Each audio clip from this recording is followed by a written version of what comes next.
Magandang umaga! Kumusta po? Narito po ulit ang update natin para sa lagay ng ating panahon.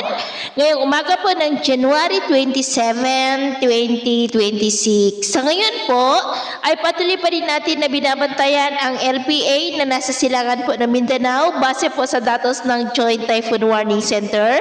At nasa layo po ngayon ng 280 km east ng Surigao del Sur. Mababa naman po ang tsansa niya na maging bagyo, posibleng malusaw din dahil sa presensya ng hanging amihan na patuloy na nakakaapekto sa malaking bahagi ng ating bansa at posible na lalakas pa ang bugso niyan sa susunod po na mga araw. At sa atin naman pong with map forecast, wala nang bagyo na nakikita na tatawid sa ating kalupaan hanggang sa matapos ang buwan na ito, pero consistent pa rin na may namamataan na may sama ng panahon na mabubuo sa unang linggo ng susunod na buwan at ang development po niya na ating babantayan kung matutuloy po o hindi. At sa lagay ng ating panahon, ngayong madaling araw po ay maayos naman ang panahon sa malaking bahagi ng bansa pero may tsansa pa rin ng mga isolated rains lalo na po sa may Samar Island, Leyte, Cadiz, Estancia, Aklan, Capiz,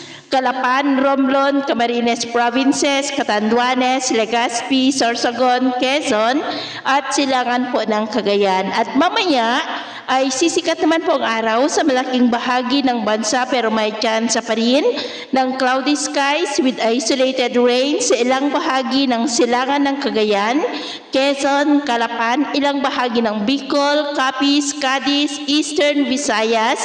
At mamayang hapon, mas maraming lugar ulit ang makakaranas ng mas maulap na kalangitan with isolated rains. Kaya mag-ingat pa rin po tayo sa mga banta pa rin ng mga pagbaha at pagguho ng lupa.